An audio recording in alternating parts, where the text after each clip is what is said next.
Isis is first seen in Egyptian culture. In ancient Egypt, she was representative of motherhood, fertility, and womanhood. Like many ancient cultures, the images of gods and goddesses were related to the people through art. Since most of the population was illiterate, it would have been pointless to write about the importance of the gods. Each god or goddess was given certain attributes to distinguish them visually. Isis is most often shown in Egyptian art as sitting on a throne nursing a young child. She is occasionally depicted standing. Regardless of her positioning, she is always shown frontally in a highly rigid pose, wearing the costume of the Egyptian elite and a headdress. Her attributes are intended to focus the viewer on her divine qualities.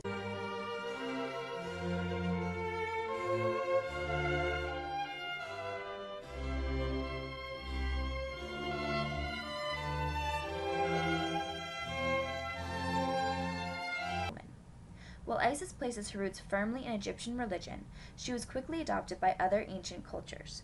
The Greeks were highly enamored with her. Their own religion had nothing quite like her. Aphrodite was the goddess of fertility and Isis's closest analog in Greek religion. But the fertility represented by Aphrodite was much more sensuous in nature. Isis was unique among the gods, known to the Greeks, and thus became of much interest to them. Isis's figure and divine qualities began to be adopted. Temples were built throughout the Greek territory to honor Isis. One area in particular, Delphi, began cults for the goddess. As Isis's popularity grew, she began to be depicted artistically. Greek ideals of beauty are quite different than those of Egyptians. Her body started to be depicted much fuller, her hips and legs were given the most focus, and her face has been imbued with an idealized beauty. She's often depicted standing with one leg bearing her weight and the other relaxed.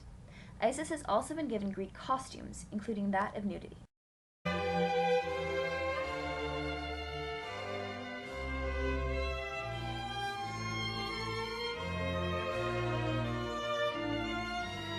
Though the goddess is the same in both ancient Egyptian and Greek religion, she's depicted quite differently, making a comparison of her representations quite intriguing.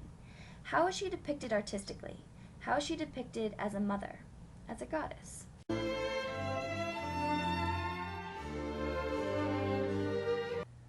I don't know if it's artistically, because I'm not really sure what that means, but the Egyptian one is more straight and I don't know what can't come up with the word, but it doesn't have like a lot of bend to it. It's more, what's the word that I want? Frontal? Well, linear might be a good word, but it's it doesn't have as much life to it as the Greek statue. The Greek statue feels more movement, more life, whereas this one is.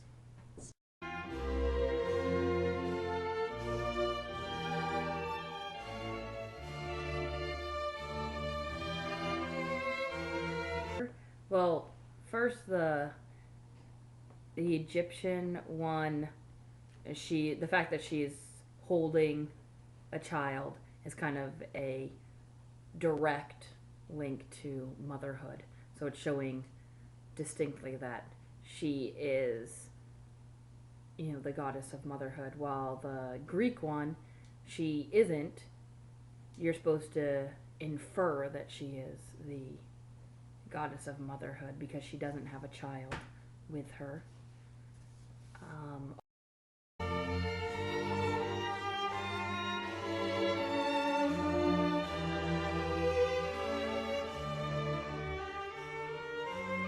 I think they do in how they are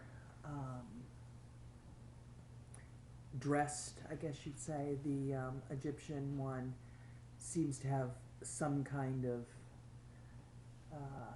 headdress or whatever that has a pharaoh type effect to it, more a royalty as opposed to common person. In the Greek one, it appears, I don't know if it is or not, but it appears almost that she has a crown upon her head, and it has it has the almost looks like a fleur de lis, but I don't think it actually is. but she has a crown on her head, kind of showing that she has some form of divinity. Isis has changed vastly from ancient Egyptian to ancient Greek culture. Not only has she changed aesthetically, she has changed in the way the viewer perceives her image, as well as her motherhood and divinity.